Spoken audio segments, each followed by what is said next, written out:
नमस्कार, स्वागत है आपका। खबरें अभी तक देख रहे हैं आप, आपके साथ मैं हूं मुमताज खान और इस वक्त मैं हाजिर हूं अपनी बेहद खास पेशकश लेकर आपके दरमियान, जिसका नाम है खबर की तह तक। अपने इस खास कार्यक्रम के जरिए हम अपने ब्यूरोज के साथ मिलकर हर खबर की तह तक जाते हैं, वो तमाम खबरें जो आम आदमी के सरोकार से जुड़ी। तो आइए कार्यक्रम की शुरुआत करते हैं और सबसे पहले आपको बता दें कि हरियाणा विधानसभा में बेरोजगारी का मुद्दा उठाया गया।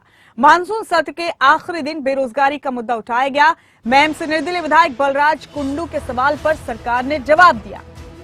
हरियाणा में 8.8% बेरोजगारी है। वर्तमान में 2 लाख के करीब स्थायी पद खाली हैं और कथित तौर पर बेरोजगारी के चलते हरियाणा में 10 साल में 12 युवाओं ने आत्महत्या की। मृतकों की उम्र 19 से 29 साल के बीच है। आत्महत्या करने वालों में 8 युवा गुरुग्राम के।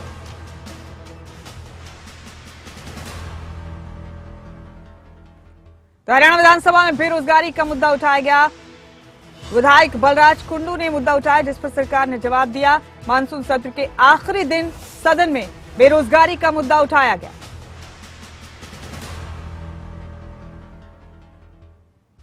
मैम से निर्दलीय विधायक बलराज कुंडू ने बेरोजगारी का मुद्दा उठाया। हालांकि सरकार की तरफ से इस पर जवाब दिया गया और कहा गया कि हरियाणा में 8.8% बेरोजगारी है।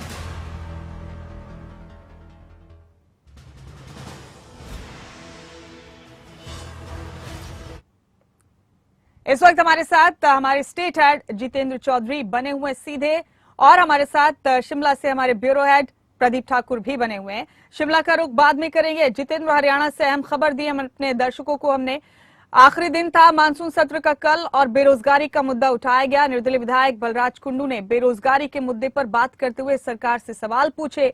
उन्होंने ये भी कहा कि इतने अरसे में इतने नौजवानों ने खुदकुशी कर ली बेरोजगारी के चलते। सरकार की तरफ से जवाब भी दिया गया इस पर।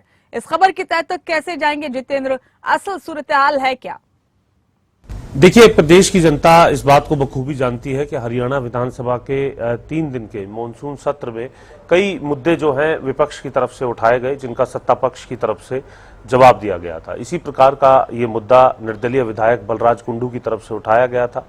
इस मुद्दे पर उन्होंने प्रदेश के अंदर किस तरीके से बेरोजगारी की जो प्रतिशत दर है उसके बारे में जानकारी मांगी थी। कितने जो पद है उन पर अभी जो है युवाओं को नौकरी जो है मिल सकती है, इसकी जानकारी मांगी थी, और कितने युवाओं की तरफ से जो बेरोजगारी में को लेकर के पंजीकरण कराया गया है इसकी भी जानकारी उनकी तरफ से मांगी गई थी। इसे देखते हुए ये कहा जा सकता है कि जो आंकड़े सामने आए हैं, हरियाणा प्रदेश के अंदर 8.8% की जो बेरोजगारी दर है उसे सरकार की तरफ से जवाब में माना गया है। वहीं दूसरी तरफ अगर हम बात करें, करीब 12 युवाओं ने अभी करीब 10 साल के अंदर जो है वो आत्महत्या की है। ये अपने आप में इस प्रकार की खबर है जो सीधे तौर पर बेरोजगारी का मुद्दा, रोजगार का मुद्दा सत्ता पक्ष और विपक्ष के बीच में अमूमन वैसे भी बना रहता है, लेकिन विधानसभा के आंकड़ों को पूरे तौर पर जो है सटीक आंकड़े के तौर पर देखा जाता है। और ऐसी स्थिति में ये जो तमाम आंकड़े आए हैं ये दर्शा रहे हैं कि किस प्रकार से बेरोजगारी की दर जो है वो प्रदेश के अंदर बनी हुई है। बलराज कुंडू के सवाल पर ये जवाब जो है वो दिया। आपको रोक रहे हैं चंद लम्हे के लिए। मैम से विधायक बलराज कुंडू खुद हमारे साथ जुड़ चुके हैं फोन लाइन पर। बलराज कुंडू साहब, स्वागत है आपका खबरें अभी तक पर। हमारे स्टेट हेड जितेंद्र चौधरी, बलराज साहब हमारे साथ बने हुए लगातार। जितेंद्र, आप उनके साथ अब गुफ्तगू कर सकते हैं, बातचीत कर सकते हैं इस अहम मामले पर। जी कुंडू साहब, आपके सामने बेरोजगारी को लेकर के ये जो आंकड़े आए हैं, सदन के अंदर आपने ये प्रश्न पूछा था, किस तरीके से देखते हैं प्रदेश में जो 8.8% बेरोजगारी की दर जो आपके समक्ष रखी गई है? जितेंद्र भाई, मैं तो इनके आंकड़े जो दिए हैं सरकार ने, जो मैंने सवाल पूछा था बेरोजगारी का पूरा डिटेल डेटा, वो अपने आप में ही जो है ना अजीब तरीका दिया है। एक तरफ तो उन्होंने डेटा दिया है जो रोजगार कार्यालय में पंजीकरण हुआ है 2015 से अभी 2023 तक, हर साल का 23 साल कितना हर साल का विवरण दिया, वो 13,98,700 समथिंग का है। और उस आगे जो है सरकार अपना विवरण दे रही है कि 2015 से और 2023 तक जो उन्होंने नौकरियां दी हैं वो 97,000 के करीब की हैं। उसके अगर उसको उसमें से लेस करते हैं तो 13,02,000 बेरोजगार आज भी खड़े हैं। और आगे एक विवरण दे रही है सरकार ने, मुख्यमंत्री जी के यहाँ से जवाब आया है कि 5 लाख 48,000 सिर्फ पंजीकरण हुए हैं हमारे पास अभी तक। मैं तो इनके आंकड़े को देख के ही हैरान हूं कि भाई ये कितने झूठ बोलते हैं। उसके बाद जो बेरोजगारी की जो सुसाइड किया है जिन बच्चों ने, वो 12 नाम दिए हैं। इतना झूठ बोल रहे हैं। पीछे आपको मैं याद दिलाना चाहता हूं, तालू का वो बच्चा था जिसने सुसाइड किया था, बहुत हाईलाइट हुआ था। तो उसने वो लिखा था अपने बाप के, फादर के नाम पे, एक मार्मिक को उसने जमीन पे लिखा हुआ था कि मैं अभी मैं नौकरी नहीं मिल सकती, अगले जन्म में अच्छी नौकरी पाके आपकी वो करूंगा। उस बच्चे का उसमें नाम ही नहीं है, तालू वाले बच्चे का। ये कितने झूठे आंकड़े सरकार दे रही है, ये इस बात का प्रूफ है। सरकार जो है ना गुमराह कर रही है, सिर्फ आंकड़ों का खेल खेल रही है। आज बेरोजगारी में प्रदेश पूरे देश में नंबर 1 हो गया है। मेरे प्रदेश के युवाओं का नहीं, विधानसभा में जो आंकड़े आपको मिले हैं कुंडू साहब, उन आंकड़ों पे तो कोई संशय होना नहीं चाहिए। विधानसभा के आंकड़े तो सटीक आंकड़े माने जाते हैं। उसी आंकड़े की बात कर रहा हूं, वही दोनों आंकड़े दे रखे हैं सरकार ने। 2015 से हर साल कितने पंजीकरण हुए रोजगार कार्य में, ऑफिस में, कार्यालय में, वो तो 13,98,000 जो अभी तक दिखाया, और 97,000 उन्होंने नौकरियां दे दी 2000। ठीक है, 13,02,000 आप कह रहे हैं बेरोजगार होने चाहिए बच गए ना। तो 13,02,000 बच गई। ये सरकार का आंकड़ा बता रहा हूं मैं, अपना आंकड़ा नहीं बता रहा। तो सरकार ने मुझे रिटर्न में जवाब दिया है, तो वो आंकड़ा बता रहा हूं। उसी पेपर में आके सरकार जो जवाब दे रही है, 5,43,000 पंजीकरण है सिर्फ। यानी कितना बड़ा खेल जो है, तो सुसाइड है, उन बच्चों की गलत लिस्ट दे रही है। तालू वाले बच्चे का उसमें नाम ही नहीं है। ये अपने आप में प्रूव करता है कि सरकार झूठ बोल रही है, सफेद झूठ बोल रही है, ये गलत रिपोर्ट दे रही है। और इस बात का जो है ना पूरे प्रदेश के युवाओं में बहुत बड़ा नेगेटिव इफेक्ट है, और वो डिमोरलाइज हो गया, नशे की तरफ जा रहे हैं। मेरा प्रदेश का उज्जवल अजीज भविष्य है देश और प्रदेश का, आज वो गर्दिश में है मेरे प्रदेश का। ठीक है। जितेंद्र, संपर्क हमारा टूट गया उनसे, लेकिन जितेंद्र बातचीत करके सब समझ में आता है जितेंद्र की बहुत असंतुष्ट हैं बलराज कुंडू सरकार के दिए आंकड़ों से भी। उन्हें लगता है कि सरकार की तरफ से आंकड़ों को लेकर मिसगाइड किया जाता है, गुमराह किया जाता है। इसके लिए एक एग्जाम्पल भी उन्होंने बाकायदा तौर पर दिया, एक नौजवान का जिसने सुसाइड किया। उसने लिखा कि अगले जन्म में नौकरी मिलेगी, माफ करना कि इस जन्म में नौकरी नहीं ले पाया। तो ये जो कश्मकश है, ये जो खींचतान है जितेंद्र, हमने देखा कि इस बार विधानसभा सत्र के दौरान जबरदस्त अंदाज में देखने को मिली। इसमें बेरोजगारी का मुद्दा एक अहम था जिसे बलराज कुंडू ने उठाया। देखिए, बिल्कुल बेरोजगारी का मुद्दा पूरे प्रदेश के अंदर एक अहम मुद्दा है। युवा भी इसकी जो है बाट लगातार जो रहे हैं। हाल ही का जो सीईटी का मुद्दा था, ग्रुप 56 और ग्रुप 57 की परीक्षा का, ये विषय भी विधानसभा के अंदर उठा था। कोर्ट के अंदर पूरा मसला जो है अभी लंबित है, रिजल्ट जो है घोषित नहीं किया जाएगा। आगे की ग्रुप्स की जो परीक्षा है उसको लेकर के भी अभी कोर्ट ही तय करेगा कि परीक्षा को लेकर के इजाजत दी जाती है या नहीं दी जाती है। वहीं दूसरी तरफ जो ये आंकड़े हैं, इन आंकड़ों को लेकर के बलराज कुंडू यहाँ पर सवाल उठा रहे हैं कि जो आंकड़े पेश किए गए थे उसके मुताबिक अगर रोजगार 97,000 दिए गए हैं, तो ऐसी स्थिति में 13,02,000 जो लोग हैं वो बनते हैं। लेकिन सरकार के इस पर अपने अलग तर्क होते हैं। सरकार का ये कहना होता है केवल सरकारी रोजगार को ही रोजगार न माना जाए, इसके अलावा भी इस पूरी प्रक्रिया के दौरान क्योंकि ये आंकड़े जिस प्रकार से दर्शाए गए हैं, ऐसी स्थिति में लोग जो है स्वरोजगार और जो है निजी तौर पर भी जो रोजगार है उन्हें मिलते हैं, तो उन्हें भी बेरोजगार नहीं किया जा सकता। तो इसलिए इन आंकड़ों के अंदर जो डिफरेंस है वो देखने के लिए ये कहा जा सकता है कि मिल सकता है, क्योंकि सरकार की तरफ से जब तर्क आता है तो इस तरीके की बातें अमूमन हमें सुनने के लिए मिलती है। क्योंकि लगातार जो है सत्ता पक्ष और विपक्ष के बीच में बेरोजगारी के मुद्दे पर, बेरोजगारी के प्रतिशत को लेकर के और बेरोजगारी में हरियाणा आज कहाँ खड़ा है, इस विषय को लेकर के ठीक है जितेंद्र, आप हमारे साथ बने रहे। हमारे पास एक अहम खबर है हिमाचल प्रदेश से। इस खबर का रुख करेंगे हम यहाँ। छात्रवृत्ति घोटाले के मामले में बड़ा अपडेट है। छात्रवृत्ति घोटाले मामले में सीबीआई जांच कर रही है, और इस बीच शिमला के ढली समेत पड़ोसी राज्यों में ईडी ने छापेमारी की। ईडी ने मनी लॉन्ड्रिंग के मामले में ये जांच के चलते छापेमारी की है। ढली, पंजाब और हरियाणा में अलग अलग स्थानों पर छापेमारी की गई। आपको भी बता दें कि तकरीबन 250 करोड़ के छात्रवृत्ति घोटाले से मामला जुड़ा हुआ है। हिमाचल हाईकोर्ट में भी मामला विचाराधीन है। शिमला से हमारे ब्यूरो हेड प्रदीप ठाकुर मुसलसल बनी हुए हमारे साथ, उन्हीं का रुख करें। प्रदीप, ये बड़ा मामला सामने आया जो तकरीबन 250 करोड़ का छात्रवृत्ति घोटाला कहा जा रहा है। इस मामले को लेकर ईडी ने छापेमारी की कार्रवाई को अंजाम दिया है। सीबीआई जांच चल रही है इस मामले में, पहले से हाईकोर्ट में मामला विचाराधीन है। प्रदीप, इस खबर की तह तक कैसे जाएंगे, कितना बड़ा ये घोटाला है, कैसे इसकी शुरुआत की गई, कैसे इसे अंजाम तक पहुंचाया गया? बिल्कुल मुमताज, देखिए हिमाचल के लिहाज से एक बहुत बड़ा मामला है। 250 करोड़ रुपए की जो छात्रवृत्ति घोटाला है उससे जुड़ा हुआ ये मामला है। हालांकि 2019 में जब उस वक्त जयराम सरकार थी प्रदेश में, उस वक्त सीबीआई को ये केस दिया गया था, क्योंकि 2013 के आसपास ये बात सामने आई थी कि कहीं ना कहीं घोटाले हुए हैं। क्योंकि उसके पहले जो छात्रवृत्तियां दी जाती थी वो ऑफलाइन मोड में दी जाती थी और उसके बाद ऑनलाइन मोड में छात्रवृत्तियां देने का क्रम शुरू हुआ। तो उसके बाद इसकी परतें भी खुलने लग गई और तब के जो शिक्षा सचिव थे अरुण शर्मा, उनकी तरफ से ये परतें उधेड़ी गई हैं कि आखिर इतना बड़ा स्कैम हुआ कैसे। लेकिन पूरा मामला जब सामने आया तो वो 2019 के आसपास, जब उस वक्त जो कैबिनेट मंत्री भी थे डॉक्टर रामलाल मारकंडा और ट्राइबल छात्रों को छात्रवृत्ति नहीं मिली थी, उसको जब इस विषय को पर जांच शुरू हुई तो ये पता चला कि बहुत बड़ा स्कैम हुआ है और हिमाचल के भी और पड़ोसी राज्य पंजाब, हरियाणा, चंडीगढ़, यूपी के कुछ प्राइवेट जो शिक्षा संस्थान हैं इसमें संलिप्त हैं। दरअसल जो छात्र थे उनकी छात्रवृत्तियां दूसरे फर्जी अकाउंट बनाकर उन छात्रों को उस अकाउंट में डाला गया था और जब इसकी सीबीआई ने जांच की तो बहुत बड़ा मामला स्कैम के तौर पर ये उभर कर सामने आया और इसको लेकर हिमाचल हाईकोर्ट ने भी कहा कि इसमें ईडी को भी जांच में शामिल किया जाए, यानी प्रवर्तन निदेशालय को भी शामिल किया जाए, ताकि अगर इतना बड़े अमाउंट की मनी लॉन्ड्रिंग कहीं ना कहीं हुई है।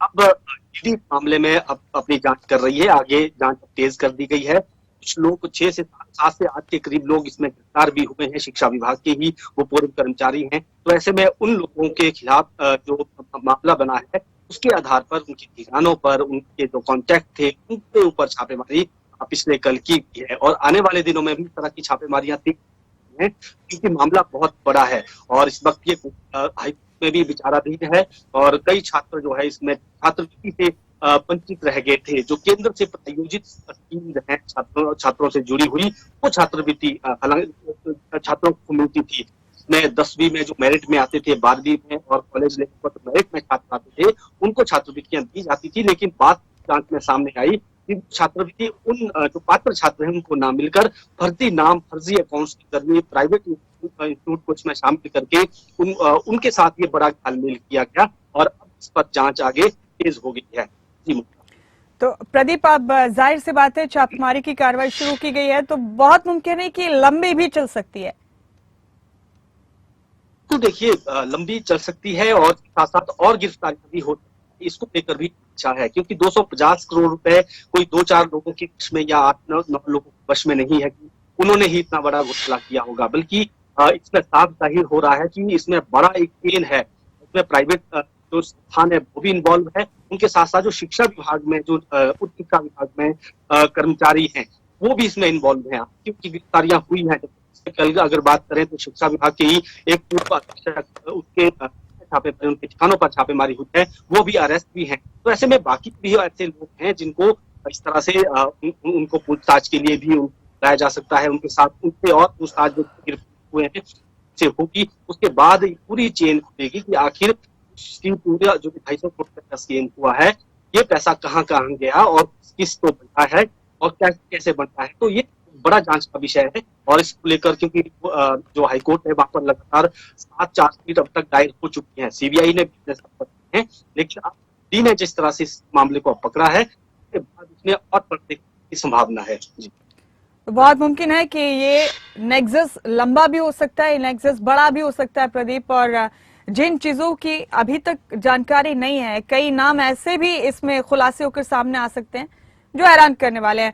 आप बने रहे हमारे साथ प्रदीप, एक अहम खबर का रुख करेंगे। इस बीच हम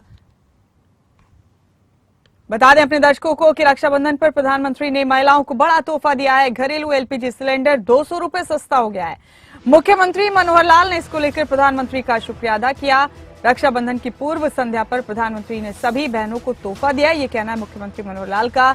आपको ये भी बता दें कि उज्ज्वला योजना के तहत अब 400 रुपए की सब्सिडी दी जाएगी सिलेंडर पर। जो लोग उज्ज्वला योजना के बेनिफिशियरीज है उन्हें 400 रुपए की सब्सिडी मिलेगी। इस बीच उत्तराखंड के मुख्यमंत्री पुष्कर सिंह धामी ने भी पीएम का आभार व्यक्त किया। रक्षाबंधन पर पीएम ने बहनों को सौगात दी है, देश की बहनों को बड़ा तोहफा दिया है।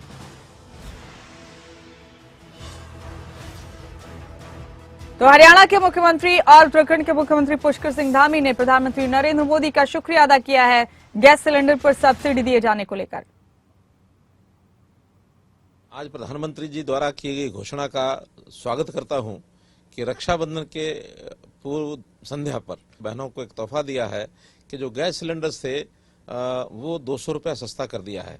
200 रुपये की सब्सिडी पहले मिलती थी उज्ज्वला योजना में और 200 रुपया देकर के उस 400 रुपया अब जो सब्सिडी उज्ज्वला योजना के अंतर्गत मिलेगी। जिनको सब्सिडी नहीं मिलती थी उनको भी 200 रुपया मिलेगी, अर्थात जो सिलेंडर 1100 रुपये मिलता था वो 900 के लगभग हो जाएगा और जो 900 रुपये में मिलता था वो 700 रुपये के लगभग हो जाएगा। तो एक बहुत बड़ा तोहफा रक्षाबंधन के दिन बहनों के लिए दिया है। मैं उनका बहुत बहुत आभारी और बहुत बहुत मैं हृदय से माननीय प्रधानमंत्री जी का उत्तराखंड की देवतुल्य जनता की ओर से धन्यवाद करता हूं, उनका अभिनंदन करता हूं कि उन्होंने रक्षाबंधन के इस पवित्र पर्व पर जहां उज्ज्वला योजना के धारकों के लिए 400 रुपए की सब्सिडी की है, वहीं घरेलू कनेक्शन में 200 रुपए की जो सब्सिडी की है, इससे सीधे सीधे देश के 33 करोड़ लोगों को लाभ मिलने वाला है। उनके जीवन में कहीं न कहीं सहायता होने वाली है। माननीय प्रधानमंत्री जी हमेशा वो काम करते हैं जिससे समाज में अंतिम छोर में रहने वाले लोगों को सीधे सीधे सहायता हो, सीधे सीधे उनके जीवन में उनको उसका लाभ मिले, उनके जीवन के उत्थान में, उनके जीवन के उन्नयन में लाभकारी हो। मैं आदरणीय प्रधानमंत्री जी का हृदय से धन्यवाद करता हूं कि उनकी इस योजना से निश्चित रूप से वो काम हुआ है जो लोगों को आवश्यकता है और हमेशा वो देश के अंदर वो नीति और वो काम करते हैं जो लोगों की जिसकी आवश्यकता होती है। इस बार भी उन्होंने इस रक्षाबंधन के पवित्र पर्व पर यह काम किया है। निश्चित रूप से देश की बहनों को बहुत बड़ा तोहफा दिया है। हमारे साथ हमारे हरियाणा स्टेट हेड जितेंद्र चौधरी लगातार बने हुए हैं। जितेंद्र चौधरी का रुख करेंगे हम यहाँ कि आखिर इस खबर की तह तक कैसे जाया जाए। जितेंद्र, प्रधानमंत्री ने बड़ा तोहफा दिया है, बताया जा रहा है बहनों को 200 रुपए की सब्सिडी दी है सिलेंडर पर और जो उज्ज्वला योजना के बेनिफिशियरीज हैं उनको 400 रुपए की सब्सिडी मिलेगी। ये एक अच्छी खबर है, बहनों में भी खुशी का माहौल है। हालांकि हमेशा की तरह विपक्ष की तरफ से इस पर भी सवाल उठाए गए कि 9.5 साल तक महंगे सिलेंडर दिए गए, आखिरी के 6 महीनों में सस्ते सिलेंडर देकर क्या समझाना चाहते हैं वो हम समझते हैं। आप बताइए जितेंद्र, कैसे जाएंगे खबर की तह तक? कि बिल्कुल मुमताज, आपने ठीक कहा। जिस तरीके से सिलेंडर के जो दाम है वो अब कम किए गए हैं, उसे देखते हुए एक बड़ा तोहफा जो है वो बहनों को लेकर के, क्योंकि रक्षाबंधन का त्योहार है, पर्व है, तो ऐसी स्थिति में एक तोहफे के तौर पर माना जा रहा है। गृहिणियों को भी एक बड़ी राहत यहाँ पर मिली है और सत्ता पक्ष विपक्ष इसको अपने नजरिए से यहाँ पर देखते हुए नजर आ रहा है। जहाँ 5 राज्यों के चुनाव जो है वो अब नजदीक है, ऐसी स्थिति में अब महंगाई को कम करने को लेकर के, क्योंकि महंगाई को एक मुद्दा जो है वो बनाते हुए विपक्ष नजर आता है, तो ऐसी स्थिति में इसे विपक्ष जो है उसी नजरिए से देख रहा है कि चुनावी फायदे को लेकर के सरकार की तरफ से इस प्रकार का जो फैसला है वो किया गया है और सिलेंडर के दाम जो है वो घटाए गए हैं और अब 1000 रुपए से भी कम में करीब 900 रुपए के करीब जो है जो सिलेंडर के जो दाम है वो अलग अलग जगह जो है वो देखने के लिए मिलेंगे। चंडीगढ़ के अंदर 913 रुपए, हिमाचल में 950 रुपए और पंजाब के अंदर 930 रुपए, इस तरीके से जो दाम है वो सिलेंडर के देखने के लिए मिलेंगे। वहीं दूसरी तरफ इसे विपक्ष जो है, विपक्ष का ये कहना है कि इंडिया का जो गठबंधन हुआ है, यानी इंडिया गठबंधन जिसको नाम दिया गया है, उसकी बैठकों का ये नतीजा है जिसके परिणाम स्वरूप जो है सरकार की तरफ से ये फैसला किया गया है। वहीं नासिक बेंगलुरु से जो टमाटर है वो आने की वजह से जो है वो टमाटर के दाम भी जो घटने की बात है वो कही जा रही है। तो सीधे तौर पर महंगाई घटाने को लेकर के जो ये प्रयास है इन्हें विपक्ष चुनावी फायदे के तौर पर जो है देख रहा है, तो वहीं दूसरी तरफ सत्ता पक्ष से गृहिणियों को, बहनों को एक तोहफे के तौर पर जाहिर है हर बात में वार पलटवार का सिलसिला शुरू होना लाजमी है, सियासत का बड़ा हिस्सा है। जितेंद्र, आप बने रहे हमारे साथ। राव शफात अली हमारे उत्तराखंड से ब्यूरो हेड बने हुए हमारे साथ इस खबर पर। राव शफात, हरियाणा के मुख्यमंत्री ने भी शुक्रिया अदा किया है प्रधानमंत्री का इस खास तोहफे के लिए। उत्तराखंड के मुख्यमंत्री पुष्कर सिंह धामी ने भी इस तोहफे के लिए प्रधानमंत्री का शुक्रिया अदा किया है। औरतें भी खुश हैं। विपक्ष ने सवाल उठाए हैं सिलेंडर की कीमत कम किए जाने को लेकर। आप बताइए इस खबर को कैसे समझेंगे राव शफात? इसको राहत कहा जा सकता है, एक बड़ी राहत है, क्योंकि 200 रुपए का जो छूट है सिलेंडर में वो एक बहुत बड़ी छूट है। कहाँ 5-7 रुपए 10 रुपए की बात करते थे लोग के कम से कम इतनी भी छूट मिल जाए, लेकिन ये जो सब्सिडी है ये एक बड़े तौर पर देखी जा रही है। और खासकर उत्तराखंड जैसे राज्य के लिए जो पर्वतीय क्षेत्र है, जहाँ विषम परिस्थितियां हैं और जो बहनें हैं माताएं हैं वो इस वक्त बेहद खुश हैं। देखिए राज्य सरकार ने तो आभार जताया ही है, लेकिन सबसे बड़ा जो लाभ है वो उज्ज्वला योजना के तहत 19 लाख परिवारों को मिलेगा। ये बहुत बड़ी बात है उत्तराखंड के लिए। उत्तराखंड क्योंकि पहले से इस तरह की परिस्थितियां उत्तराखंड में नहीं है कि महंगाई को झेल सकता हो, बहुत सारे रोजगार की संभावनाएं उत्तराखंड में नहीं है। और ऐसे वक्त में क्योंकि एक ऐसी जरूरत का सामान होता है, गैस सिलेंडर हर एक घर में होता है, किचन में होता है, तो ये बहुत उम्मीद की जा रही थी कि ऐसा हो सकता है कि ज्यादा से ज्यादा 20 या 50 रुपए घटाए जा सकते हैं। लेकिन 200 रुपए का घटना या 300 रुपए का घटना उज्ज्वला पर क्योंकि ज्यादा छूट मिलेगी, मुमताज और जो सिंपल सिलेंडर है उन पर 200 रुपए की छूट मिलेगी, तो ये एक बड़ी राहत के तौर पर उत्तराखंड में देखा जा सकता है। और उत्तराखंड की जो 19 लाख परिवार है वो तो बहुत ही शुक्रिया अदा कर रहे हैं प्रधानमंत्री का कि इस वक्त में उन्होंने ये रेट घटाए हैं, जब वो उम्मीद कर रहे थे कि महंगाई कम होगी। और धीरे धीरे ऐसा नहीं कि सिर्फ गैस सिलेंडर के रेट कम हुए हैं, अब उम्मीद है गैस सिलेंडर के रेट कम होने से कि और जो दूसरी वस्तुएं हैं जिनके रेट बढ़ चुके थे, महंगाई बढ़ चुकी थी, विपक्ष भी लगातार सवाल उठा रहा था, अब उन सामान का रेट भी शायद घट सकता है। हालांकि विपक्ष ने कहा है कि ये कोई तरीका नहीं है, पहले आप 600 रुपए बढ़ा देते हैं एक सिलेंडर पर या 900 रुपए बढ़ा देते हैं, उसके बाद 200 रुपए कम कर देते हैं। तो विपक्ष इस पूरे के पूरे मुद्दे पर सवाल भी उठा रहा है कि 200 रुपए की जो राहत है ये राहत नहीं है, ये सिर्फ एक धोखा है। पहले आप रेट बढ़ा देते हैं, उसके बाद चुनाव का वक्त है, क्योंकि इस वक्त लोकसभा चुनाव भी करीब है, उत्तराखंड में भी उपचुनाव चल रहे हैं, बहुत सारे राज्यों के चुनाव होने हैं, तो इसको लेकर के ये फैसला है कि केंद्र सरकार डर गई है और डरी हुई है, इसलिए जो गैस सिलेंडर है उसके रेट घटाए गए हैं। मुमताज, ठीक है राव शफात। हम प्रदीप ठाकुर से भी जान लेते हैं कि हिमाचल प्रदेश में इस बड़े ऐलान को लेकर क्या प्रतिक्रिया है। प्रदीप, क्या हिमाचल प्रदेश के मुख्यमंत्री की तरफ से कोई प्रतिक्रिया आई है इस पर? क्या सियासी चर्चाएं हैं सिलेंडर के दाम कम किए जाने को लेकर? बिल्कुल, देखिए मुमताज, हिमाचल में हालांकि मुख्यमंत्री की तरफ से इसको लेकर कोई रिएक्शन नहीं आया है, लेकिन नेता प्रतिपक्ष जयराम ठाकुर और भाजपा के जो प्रदेश अध्यक्ष हैं डॉक्टर राजीव बिंदाल, उनकी तरफ से जरूर इसमें रिएक्शन आए हैं। कल उन्होंने इसको लेकर ट्वीट किया और कहा कि ये बड़ा फैसला केंद्र सरकार ने एक बड़ी राहत के तौर पर दिया है। और खासतौर पर अगर हिमाचल की भी बात करें तो यहाँ पर बहुत ज्यादा सिलेंडर उज्ज्वला योजना के तहत दिए गए हैं। वैसे में उज्ज्वला योजना में पहले 200 रुपए की सब्सिडी पहले दी जाती थी और 200 रुपए कल और बढ़ाकर ये कुल मिलाकर 400 रुपए की हो गई है। इसके साथ साथ जो सामान्य सिलेंडर है उसमें भी 200 रुपए की राहत दी गई है, तो बड़ी राहत है। हालांकि प्रदेश में अगर बात करें तो बहुत ज्यादा लोग सिलेंडर का उपयोग करते हैं, तो राहत के तौर पर जरूर है। और आज तो रक्षाबंधन भी है और ऐसे में एक दिन पहले ये फैसला लेना तो कहीं ना कहीं लोगों को रिझाने की कोशिश, महिलाओं को अपनी तरफ करने की कोशिश ये जरूर केंद्र सरकार ने की है। बेशक इस पर अब सियासत हो रही है, अपने चॉइस में जो पॉलिटिकल पार्टीज हैं वो दे रही हैं और उनका मानना है कि ये चुनावों के दृष्टिगत सारी चीजें की जा रही हैं, क्योंकि कई राज्यों में चुनावों में जाना है, छत्तीसगढ़ है और 2 राज्य हैं, तो वहां पर चुनाव में जा रहे हैं और लोकसभा चुनाव भी अगले साल होने वाले हैं। तो इस तरह से जो एक सरकार के खिलाफ एक नेगेटिविटी है उसको बैलेंस करने की कोशिश इस फैसले के जरिए हुई है। ऐसा जो विपक्षी नेता पोजिशन के लोग हैं वो जरूर इस बात को का जिक्र कर रहे हैं, लेकिन इतना जरूर है कि जो राहत है वो राहत है और आने वाले समय में दिवाली भी होनी है, तो उससे पहले एक राहत मिल रही है। कह सकते हैं कि गृहिणियों के लिए उनका जो बजट, कह सकते हैं कि रसोई का बजट है वो कहीं ना कहीं उसमें बैलेंस करने